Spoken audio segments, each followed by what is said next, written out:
আজকে আমলা বিদ্রোহ নিয়ে কথা বলবো, তো তার আগে একটু পিছন থেকে শুরু করতে হবে অফিসার্স ক্লাব থেকে। এই ক্লাবটা একটা সরকারি সম্পত্তি এবং রাষ্ট্রীয় অর্থে পরিচালিত সামাজিক প্রতিষ্ঠান। এটা বহু বছর ধরে একটা নির্দিষ্ট গোষ্ঠীর নিয়ন্ত্রণে ছিল, যারা ক্লাবটাকে আওয়ামী লীগের দলীয় আড্ডাখানায় পরিণত করছিল। বিগত 15 বছরে এই সমস্ত কর্মকর্তা শুধু ফ্যাসিবাদ প্রতিষ্ঠার মাধ্যমে নিজেদের অপকর্ম সীমাবদ্ধ রাখেনি, তারা ভয়াবহ দুর্নীতিতে আকুণ্ঠ নিমজ্জিত হয়েছিল। ক্ষমতাসীন দলের সঙ্গে জোটবদ্ধ হইয়া তারা দুর্নীতি এবং লুটপাটের মাধ্যমে বিপুল সম্পদ করায়ত্ত করছে। আমলারা মন্ত্রণালয়ের চিফ অ্যাকাউন্টস অফিসার হওয়ার কারণে সকল বড় বড় দুর্নীতিতে তারা বাগাইছে সিংহভাগ অর্থ, এখনো তারা বাগায়। এর বাইরে এই ধরনের কর্মকর্তাদের অতি উৎসাহের বিষয় ছিল গুম, খুন, গুরুতর জখম, অসংখ্য মিথ্যা মামলা এবং বিরোধী মতাবলম্বীদের দমনমূলক অপকর্ম। মত প্রকাশের স্বাধীনতাকে হরণ করার ক্ষেত্রে তারা ফ্যাসিস্ট চেতনার প্রতীক হয়ে উঠছিল। এই লোকগুলা ক্ষমতাসীন গোষ্ঠীর সক্রিয় অংশ হিসেবে কাজ করছে এবং খুনি হাসিনার ফ্যাসিবাদী নীতির অগ্রগামী সৈনিক ছিল। দুঃখজনকভাবে 5ই আগস্টের ছাত্র জনতার রক্তক্ষয়ী বিপ্লবের পরও এই সমস্ত অপরাধীদের চিহ্নিত করে জবাবদিহিতার আওতায় আনা সম্ভব হয়নি এখনো। এইটা অন্তর্বর্তীকালীন সরকারের একটা বড় ব্যর্থতা এবং জাতির জন্য গভীর হতাশার কারণ হয়ে আছে। 5ই আগস্টের পর পদোন্নতি প্রাপ্তিরাই এখন Bangladesh administrative service association BASA এই বাসার নেতৃত্ব দিচ্ছেন। অন্যদিকে বিএনপি অনুসারী পদোন্নতি বঞ্চিত অবসরপ্রাপ্তরা অফিসার্স ক্লাবের নেতৃত্ব দখল করছেন। এই দুই প্রতিষ্ঠান এর সদস্যদের নির্বাচিত প্রতিনিধিরা চালাচ্ছেন জবরদখলকারীরা। সবগুলো আসনে জোর কইরা বসে পড়ছেন। ক্লাব নেতৃত্বের অনুগতরাই এই বাসার নেতৃত্বে সমাসীন হয়েছেন। প্রশাসন ক্যাডার অফিসারদের একটা বহুমুখী সমবায় সমিতি আছে। এই সমিতি আর অফিসার্স ক্লাব এখন পরিচালিত হচ্ছে অভিন্ন ব্যক্তিদের নেতৃত্বে। ধানমন্ডিতে অবসর নামে অবসরপ্রাপ্ত কর্মকর্তাদের একটা সংস্থা আছে, তার নেতৃত্ব এখন এই সমস্ত নেতাদের করতলগত। এই দুইটার নেতৃত্বে যারা আছেন তারাও নির্বাচিত না, দখল করছে। এই যে 4টা সংগঠনের কথা বললাম, এই 4টা সংগঠনের পাশাপাশি নাম সর্বস্ব আরো 2টা সংগঠন অফিসার্স ক্লাব থেকে ভুইফোড়ে তারা পরিচালনা করতেছে। বক্তৃতা বিবৃতির মাধ্যমে প্রশাসনকে নিয়মিত ভয়, ভীতি, হুমকি দামকি এইটা প্রদর্শনের জন্য ব্যবহৃত এই প্যাড সর্বস্ব সংগঠন 2টার নাম হইল বৈষম্য বিরোধী কর্মচারী ঐক্য ফোরাম এবং জুলাই আগস্ট গণবিপ্লব কমান্ড কাউন্সিল। ওরে বাবা, ডরাইছি। হ্যাঁ, বাস্তবে এই জাতীয় সংগঠনের কোনো অস্তিত্বই নাই। এর চেয়ে বড় জঘন্যতম প্রতারণা এবং জালিয়াতির ঘটনা আর কি হইতে পারে? অথচ প্রতিনিয়ত এই কাজটা করে যাচ্ছে অফিসার ক্লাব দখলকারী এই গং। আর এমনটাই হচ্ছে আজ বাংলাদেশের প্রশাসন ক্যাডারের সর্বোচ্চ পদে পৌঁছানো কিছু অফিসারের প্রকৃত মান এবং আসল চেহারা। 5ই আগস্ট ফ্যাসিবাদী শাসনের অবসানের পর ক্লাবের পরিবেশ উন্নত হবে এবং হারানো ঐতিহ্য ফিরে আসবে বলে আশা করা হয়েছিল, কিন্তু দুর্ভাগ্যজনকভাবে এক গোষ্ঠী থেকে আর এক গোষ্ঠীর দখলে ক্লাবের নেতৃত্ব হস্তান্তরিত হইয়া সেখানে দুর্নীতির নতুন অধ্যায়ের সূচনা হয়েছে। বর্তমানে ABM আব্দুল সাত্তারের নেতৃত্বে ক্লাবটা অনিয়ম এবং বেআইনি কর্মকাণ্ডের কেন্দ্রে পরিণত হয়েছে। জনাব সাত্তার 82 ব্যাচের প্রশাসনিক কর্মকর্তা, যিনি বিএনপি চেয়ারপারসন বেগম খালেদা জিয়ার একান্ত সচিব ছিলেন। সরকারি দায়িত্ব পালনকালে দুর্নীতির অভিযোগের কারণে বিতর্কিত ব্যক্তি। তিনি অফিসার্স ক্লাবের সাধারণ সম্পাদকের পদ দখল করছেন এবং সহযোগী হিসাবে দুর্বিনীত আরেক আমলা আব্দুল খালেককে কোষাধ্যক্ষ বানাইছেন, যা নিয়ে ব্যাপক প্রশ্ন উঠছে। বিশেষ করে ক্লাবের জন্য 400 কোটি টাকার নির্মীয়মান নতুন ভবন প্রকল্পকে কেন্দ্র করিয়া তাদের তৎপরতা ব্যাপক সন্দেহের সৃষ্টি করছে। অফিসার্স ক্লাবের গঠনতন্ত্র অনুযায়ী এর সাধারণ সম্পাদক ক্লাবের প্রধান নির্বাহী এবং সভাপতি হন মন্ত্রিপরিষদ সচিব। কিন্তু বর্তমানে ক্লাব দখল করে গঠনতন্ত্রের লঙ্ঘনের মাধ্যমে 2 বছর মেয়াদে একটা অস্থায়ী কমিটি গঠন করা হয়েছে। এহেন পরিস্থিতিতে সাত্তার খালেক গংদের সাথে মন্ত্রিপরিষদ সচিব শেখ আব্দুর রশিদ এবং প্রধান উপদেষ্টার মুখ্য সচিব সিরাজউদ্দিন সাথীর মতো খ্যাতিমান, সজ্জন এবং শ্রদ্ধাভাজন অফিসাররা কিভাবে সংযুক্ত থাকেন এটা আমাদের বোধগম্য না। বিশেষ করে সাথী ভাইয়ের সংযুক্তি, এটা আমাকে বিস্মিত করছে, বিহ্বল করছে। আমাদের বিস্ময় এবং বেদনার কোনো অবসান ঘটতেছে না। রাষ্ট্র এবং সরকারের শীর্ষ পর্যায় থেকে রাজধানীর শহর, নগর, বন্দরের অলিগলি, গ্রামগঞ্জের হাট বাজার সহ সর্বনিম্ন তলা পর্যন্ত প্রায় সবকিছু দখল নিয়ে ফেলছে একটা দল। কারা আর নাম কইলাম না, আমি তিক্ততা বাড়াইতে চাই না। দলবাজ এবং দখলদার হিসেবে তাদের চিহ্নিত লোকদের নাম সর্বত্রই ছড়ায় পড়ছে, আপনারা চেনেন। আর প্রশ্ন হচ্ছে, দলটা কি গণ অভিযোগের এবং অভিশাপের কাঠগড়া থেকে নিজেকে মুক্ত করতে সচেষ্ট হবে, না নির্বাচনী দিল্লির লাড্ডু খেয়া আত্মাহুতি দেবে? এইখানে অন্তর্বর্তী সরকারের চ্যালেঞ্জ কি? সাবেক অর্থ সচিব জাকির আহমেদ খানের নেতৃত্বে একটা কমিটি গঠন করা হয়েছে, যা 2009 থেকে 2024 সালের 5 আগস্ট পর্যন্ত সরকারি কর্মকর্তাদের পদোন্নতি বঞ্চনার কারণ, সংখ্যা এবং পদ্ধতি পর্যালোচনা করবে। তবে এই কমিটি শুধুমাত্র প্রশাসন ক্যাডারের কর্মকর্তাদের ভূতাপেক্ষ পদোন্নতির সুপারিশ করায় ইতিমধ্যেই তারা নিরপেক্ষতার মানদণ্ডে ব্যর্থ হয়েছে এবং তাদের বৈধতা প্রশ্নবিদ্ধ হয়েছে। বেসামরিক প্রশাসনের পাশাপাশি সামরিক প্রশাসনেও বিপুল সংখ্যক কর্মকর্তাকে পদোন্নতি বঞ্চিত করা হয়েছে। এমনকি অনেককে চাকরিচ্যুত করা হয়েছে। বিডিআর হত্যাকাণ্ড সহ বিভিন্ন ষড়যন্ত্রে বহু সেনা অফিসার নিহত হয়েছেন, আহত হয়েছেন। টর্চার সেলের নির্মম অত্যাচারের মাধ্যমে অনেককে বছরের পর বছর নিপীড়ন করা হয়েছে, অনেককে চাকরি হারাইছে প্রতিবাদ করার জন্য। দেশ ছাড়া হয়েছেন অনেকে। দেশবাসী আশা করছিল খুনি হাসিনার পতনের পর এই সমস্ত হত্যা নিপীড়নের বিচার হবে, যোগ্য কর্মকর্তা এবং তাদের সম্মান এবং পদ ফিরে পাবেন এবং পদোন্নতি বঞ্চিতদের বঞ্চনা দূর হবে। কিন্তু হতাশাজনকভাবে দেখা যাচ্ছে শুধুমাত্র প্রশাসন ক্যাডারের পদোন্নতি বঞ্চিতদের সুবিধা প্রদানের আয়োজন করা হয়েছে। অন্য কোনো ক্যাডারের, এমনকি সামরিক বাহিনীর নিপীড়িত এবং পদোন্নতি বঞ্চিতদের জন্য কোনো পদক্ষেপ গ্রহণ করা হয়নি। এটা বৈষম্যের চরম উদাহরণ। বৈষম্য দূরীকরণ কি শুধুমাত্র একটা ক্যাডারের সুবিধা প্রদানের মধ্যে সীমাবদ্ধ থাকবে, নাকি এটা সর্বস্তরে বঞ্চিতদের জন্য বাস্তবায়িত হওয়া উচিত? আপনারাই বলেন, কোনটা ইনসাফ? রাজনৈতিক কারণ ছাড়াও ব্যক্তিগত স্বার্থের কারণে বিএনপি পন্থী নয়, পদোন্নতি বঞ্চিত অবসরপ্রাপ্ত তেমন অফিসাররাও ভূতাপেক্ষ পদোন্নতি এবং আর্থিক লাভালাভের আশায় অফিসার্স ক্লাবের নেতৃত্বের সাথে জোটবদ্ধ হয়েছে। এই প্রক্রিয়ায় প্রশাসন ক্যাডারের বাইরে অন্য কোনো ক্যাডারকে বিবেচনায় নেওয়া হয়নি। এতে বিএনপি অনুসারী এবং বিএনপি বিরোধী মিলিয়া প্রায় 764 জনের পদোন্নতি ইতিমধ্যে চূড়ান্ত পর্যায়ে পৌঁছে গেছে। শুধুমাত্র শেষ নোটিফিকেশনটা বাকি। ভূতাপেক্ষ পদোন্নতির তালিকায় মহাভাগ্যবান কর্মকর্তাদের মধ্যে সচিব পদে 119 জন, গ্রেড 1 পদে 41 জন, অতিরিক্ত সচিব পদে 528 জন, যুগ্ম সচিব পদে 72 জন এবং উপসচিব পদে 4 জনের নাম অন্তর্ভুক্ত করা হয়েছে। এরাই দলে বলে জড়ো হইয়া ঈপ্সিত পদোন্নতির জন্য নিয়মিতভাবেই সভা, সমাবেশ, অবস্থান, এই কর্মসূচি চালায় উত্তেজনা ছড়াচ্ছেন। হীন ব্যক্তি স্বার্থ চালিত এই সমস্ত আমলারা ভুলে গেছেন অন্তর্বর্তীকালীন এই সরকারের প্রথমে পূরণ করতে হবে জুলাই আগস্ট বিপ্লবের প্রায় 2000 শহীদ এবং হাজার হাজার আহতদের পাশে আর্থিক সহায়তা নিয়ে দাঁড়ানোর গণদাবি। এই দাবি আগে পূরণ করতে হবে।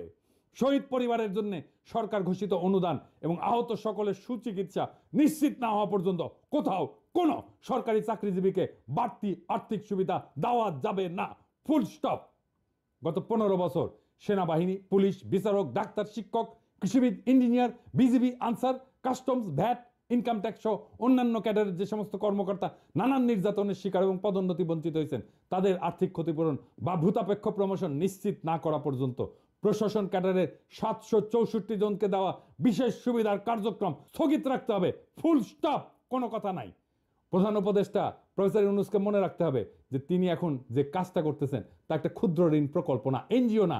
এটা শহীদ এবং আহত বিপ্লবীদের প্রতি জাতির ঋণ পরিশোধের সবচেয়ে বড় রাষ্ট্রীয় প্রকল্প পরিচালনা করা। তার সমাজসেবার উদার মানবিক মন এ কাজে নিশ্চয়ই গুরুত্বপূর্ণ ভূমিকা পালন করবে। কিন্তু তাকে যে দায়িত্ব আজ পালন করতে হচ্ছে তা যে এক কঠোর এবং কঠিন শতভাগ রাজনৈতিক কর্তব্য, পলিটিক্যাল টাস্ক, তা এখনো তিনি না বুঝলে ক্রমশ বিপদ বাড়বে। এইবার আসেন এই যে প্রশাসনিক স্বার্থান্বেষী মহল, এইটা নিয়ে কিছু আলাপ করি, তাহলে বুঝবেন এই আমলা বিদ্রোহের শিকড় কোথায়। অন্যদিকে হঠাৎ কইরা প্রশাসন সংস্কার কমিশন প্রাথমিকভাবে তাদের কয়েকটা সুপারিশ প্রকাশ করলে প্রশাসন ক্যাডারের কর্মকর্তারা সকল রীতিনীতি, আইন কানুন ভেঙে বিক্ষোভ প্রদর্শন করতে শুরু করছেন। বিশেষ করে পরীক্ষার মাধ্যমে উপসচিব প্রস্তাবের বিরুদ্ধে চাকরিরতরা প্রতিক্রিয়া দেখাইলে তাদের সাথে অবসরপ্রাপ্ত অফিসাররাও যোগ দেন। স্বার্থান্বেষী এই দুই পক্ষ যৌথ সভার আয়োজন করেন, যেখানে অন্য পেশার কয়েকজন উচ্চকণ্ঠী ব্যক্তিকে ডেকে আনা নিজেদের পক্ষে বক্তৃতা করেন। শুধু তাই না, এই সভায় ফ্যাসিস্ট সরকারের দোসর, সহযোগী এবং সুবিধাভোগী হিসেবে পরিচিত 2014, 2018, 2024 অনুষ্ঠিত জাতীয় সংসদ নির্বাচন পরিচালনাকালে ডিসি ইউএনও হিসেবে দায়িত্ব পালনকারী কর্মকর্তাবৃন্দ সদল বলে যোগদান করে। যাদের অনেকেই বর্তমানে অতিরিক্ত যুগ্ম এবং উপসচিব হিসেবে দায়িত্বরত অফিসার। সংবিধান, গণতন্ত্র, মৌলিক অধিকার লঙ্ঘনকারী এই সমস্ত ক্রিমিনাল কর্মকর্তারা আন্দোলনের এক ডামাডোল সৃষ্টি কইরা তাদের ঘৃণিত অতীত পরিচয় মুছে ফেলার সুযোগকে কাজে লাগাইতে কৌশলে সবার সাথে একাকার হয়ে যাওয়ার অপকর্মে সক্রিয়ভাবে অংশ নিতেছেন। বাংলাদেশের মানুষের স্মৃতি থেকে কখনো কি এই সকল অপরাধের কাহিনী মুছে যাবে? এটা কখনোই সম্ভব না। এই ক্যাডারেরা, এই সচিবালয়ের এই কর্মকর্তারা কি বিবৃতি দিছিল দেখেন আন্দোলনের সময়। আমরা এটা ভুলি নাই। ক্ষতিগ্রস্ত রাজনৈতিক পক্ষ 2008 সালের নির্বাচনকে বাংলাদেশের সেই সময় সেনাপ্রধান মঈনুল আহমেদের পরিচালনায় ভারত সরকারের তৎকালীন বিদেশমন্ত্রী প্রণব মুখার্জির ইন্ধনে অনুষ্ঠিত একটা পাতানো নির্বাচন হিসাবে বিবেচনা করেন, যার উদ্দেশ্য ছিল খুনি হাসিনাকে ক্ষমতায় আনা। তবে তত্ত্বাবধায়ক সরকার ব্যবস্থা বিলুপ্তি পরবর্তী পর্বের নির্বাচনের ধারা ছিল বাংলাদেশের রাজনৈতিক ইতিহাসের সবচেয়ে অগ্রহণযোগ্য, ঘৃণিত এবং কলঙ্কিত অধ্যায়। 2014 সালে অনুষ্ঠিত একতরফা বিনা ভোটের নির্বাচনটা, যেখানে 153 জন এমপি বিনা প্রতিদ্বন্দ্বিতায় জয়ী হন, তা দেশবাসীর মধ্যে ব্যাপক ক্ষোভ এবং নিন্দার সৃষ্টি করছিল। এরপর 2018 সালের নিশিরাতের নির্বাচন ছিল এক কালিমালিপ্ত অধ্যায়। সেখানে ডিসি, এসপি, ইওনো এবং ওসিদের নেতৃত্বে রাতের আধারে ব্যালট পেপার নৌকা সিল মেরা ব্যালট বাক্স ভর্তি করা হয়েছিল।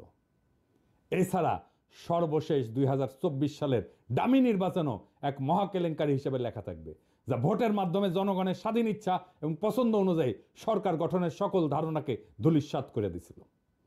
এসব নির্বাচন শুধুমাত্র গণতন্ত্রের অবমাননা না, দেশের ঐক্য, রাজনৈতিক স্থিতিশীলতা এবং বিশ্বাসযোগ্যতার জন্য এক বড় ধরনের বিপদ হয়ে দাঁড়াইছিল। 2014, 2018 এবং 2024 জাতীয় সংসদ নির্বাচন এবং ফ্যাসিবাদী শাসনামলে পরিচালিত স্থানীয় নির্বাচনে দায়িত্ব পালনকারী জেলা প্রশাসক, এসপি, ইওনো, ওসিদের চিহ্নিত কইরা তাদের জবাবদিহিতার আওতায় আনা প্রয়োজন। অনেক দেরি হয়ে গেছে, কিন্তু এখন এই কাজ শুরু করতে হবে। ওই সময়কার সকল প্রধান নির্বাচন কমিশনার, অন্যান্য কমিশনার, তথাকথিত ভোট ব্যবস্থাপনা এবং আইন শৃঙ্খলা রক্ষার দায়িত্বপ্রাপ্ত সংশ্লিষ্ট বিভিন্ন মন্ত্রণালয়ের সচিব, পুলিশের আইজিপি, তাদের বিভিন্ন বিভাগ, আনসার বিজিবির নানান স্তরের উচ্চপদস্থ কর্মকর্তা সহ সংশ্লিষ্ট সকল অফিসার কর্মচারীকে অবশ্যই অভিযুক্তের কাঠগড়ায় দাঁড় করাইতে হবে। কারণ এদের ভূমিকা গণতন্ত্রের ক্ষতি সাধন এবং ভোটাধিকার হরণের ক্ষেত্রে অত্যন্ত গুরুত্বপূর্ণ ছিল। 2 নাম্বার, এই কর্মকর্তারা ফ্যাসিবাদী শাসনের ইচ্ছা পূরণের জন্য নিরপেক্ষতা বিসর্জন দিচ্ছেন, সরকারি চাকরিবিধির লঙ্ঘন এবং প্রশাসনিক ক্ষমতার অপব্যবহার করছেন। 3 নাম্বার, তাদের কার্যক্রম তদন্ত কইরা উপযুক্ত শাস্তির ব্যবস্থা করা হলে ভবিষ্যতে এই ধরনের অনিয়ম প্রতিরোধ করা সম্ভব হবে। এইবার আসেন এই অসৎ আমলাতন্ত্রের সাথে রাজনৈতিক মৈত্রী কিভাবে হইছে বিরোধী দলের, যারা ফ্যাসিবাদ বিরোধী লড়াই করছে, সেইটা একটু দেখে নিই। ফ্যাসিবাদের অনুসারীদের সাথে বিএনপি পন্থী অফিসারদের একটা অশুভ মৈত্রী হয়েছে।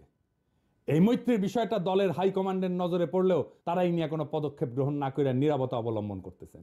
অন্তর্বর্তীকালীন সরকার চাপে পড়ায় দলটার নেতারা আমোদিত হচ্ছেন।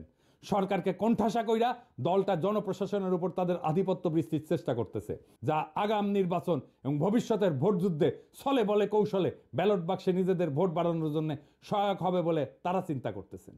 ইতিমধ্যে উপজেলা পর্যায় থেকে সচিবালয় পর্যন্ত বিভিন্ন বিভাগ, দপ্তর, পরিদপ্তর, বদলি, পদোন্নতি, টেন্ডার অনুমোদন, আটকে থাকা বিলের অর্থসার এবং বালু পাথর উত্তোলন সহ নানা বিষয়ের তদবির নিয়ে রাজধানীর অফিসার্স ক্লাবে এক সরব তদবিরের হাট বসছে, যেখানে দালালদের অবাধ আনাগোনা লক্ষ্য করা যাচ্ছে।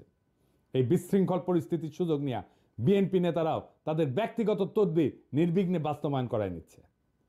অসৎ দুর্নীতিবাজ আমলাদের এই অপরাধী চক্র অফিসার্স ক্লাব, অবসর সংস্থা এবং সমবায় সমিতির মতো প্রতিষ্ঠানগুলোতে এক ছত্র দখল করে ফেলছে। এই সমস্ত প্রতিষ্ঠানে বিপুল অঙ্কের আর্থিক লেনদেন এবং কার্যক্রম আছে, যা তাদের আরও প্রভাবশালী হওয়ার সুযোগ তৈরি করছে।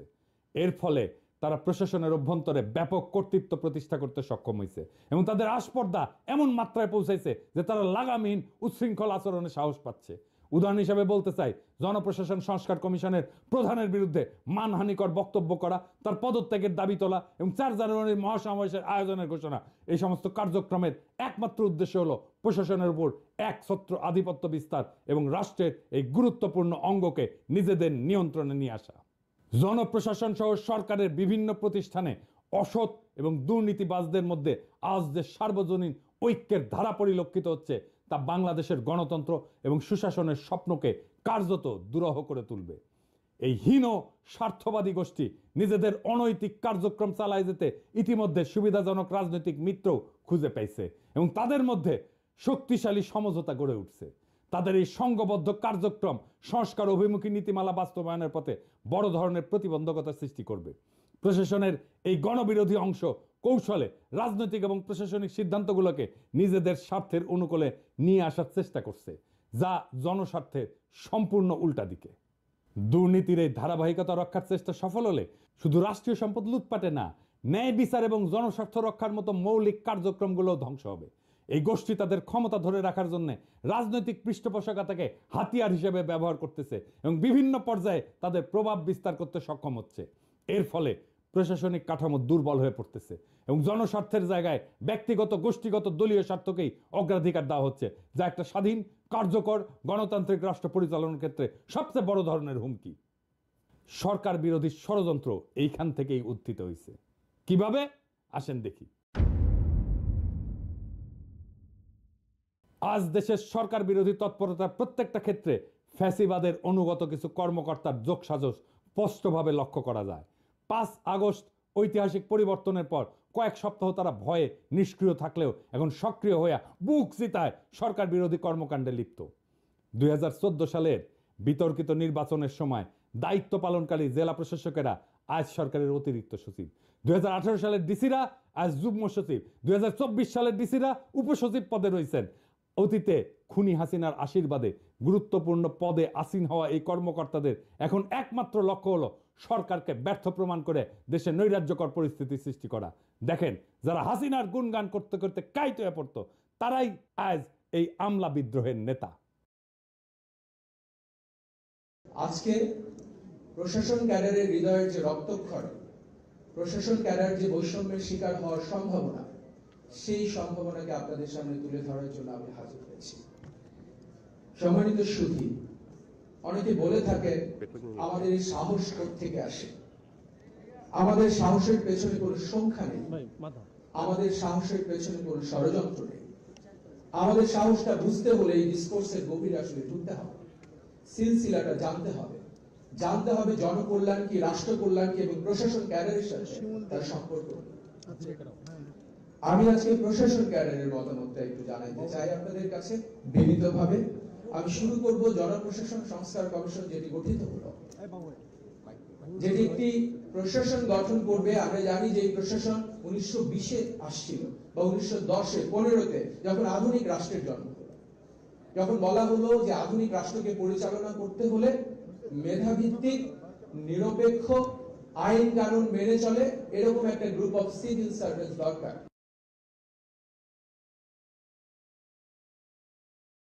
আমার স্বপ্ন ছুঁয়ে দিতে এই ফেলোশিপ এবং আপনি এক চিরস্থায়ী অনুপ্রেরণা হয়ে থাকবেন। মাননীয় প্রধানমন্ত্রী, এক এক দেশের উন্নয়নের এক এক মডেল। 1,47,000 বর্গ কিলোমিটারে প্রায় 17 কোটি মুখ, এত বিপুল সংখ্যক মানুষের খাদ্য, বস্ত্র, বাসস্থান, চিকিৎসা ও শিক্ষা নিশ্চিত করে উন্নত জীবনের স্বপ্ন দেখানোর যে অর্থনীতি, সেটি কোনো সহজ উন্নয়ন অর্থনীতি নয়। সেখানে তত্ত্বকে সাহস দিয়ে মোকাবেলা করতে হয়, যেটি আপনি করেছেন।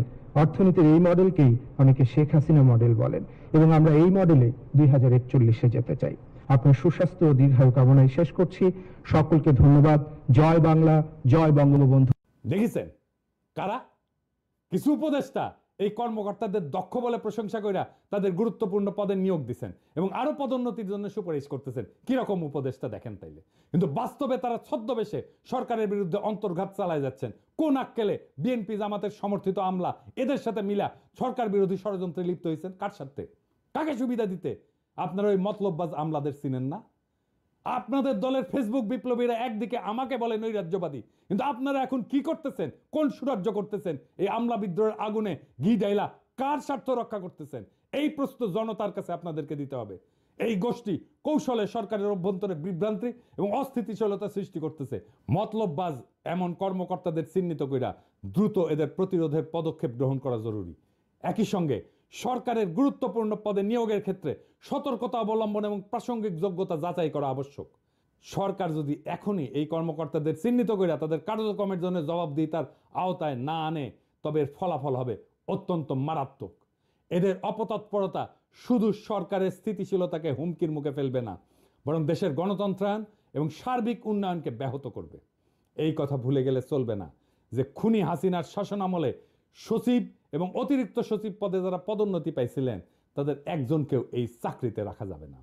এইটা ছাড়া আমলাদের আপনি ঠান্ডা করতে পারবেন না। এদের জিব্বা এত বড় হয়েছে যে এদের আকাঙ্ক্ষা আর লোভ এমন আকাশ ছুঁইছে, হাসিনার শাসনের লাগাম ছাড়া দুর্নীতির লাইসেন্স না পাওয়া পর্যন্ত এরা থামবে না। এদের পিছে দুদক লাগায় দেন, ঠান্ডা হয়ে যাবে। এই জন্যই দুদকের চেয়ারম্যান হিসেবে এমন কাউকে চাইছিলাম যে আমলা না। এখন বুঝছেন তো, প্রফেসর ইউনূসের সরকার এমন এমন জায়গায় গ্যাঞ্জাম লাগায় রাখে যেটা পরে তাদেরকেই বিপদে ফেলে। আরে আপাদ মস্তক করাপ্ট একটা ব্যুরোক্রেসিরে দাবরানি দেওয়া 1-2 এর ব্যাপার। ভালো হইয়া যান আমলা ভাইয়েরা, কাম কাজে মন দেন। এই দিন না করলে আরো দিন আছে। রাজনৈতিক দলগুলো আপনাদের হুজুর হুজুর করতে পারে, শেরের উপরে শোয়া শের আছে। আপনাদের হেডম জয় বাংলা করে দিতে পারবে এমন শক্তিও বাংলাদেশে আছে। ফুটেন, বাড়ির যান, যা কামাইছেন ওইটা নিয়ে থাকেন। শেষে ম্যাঙ্গো আর স্যাক বোধ গান হয়ে যাবে, কারণ জনতা জেগে আছে। টাইগার আভি তক জিন্দা হয়, ইনকিলাব জিন্দাবাদ।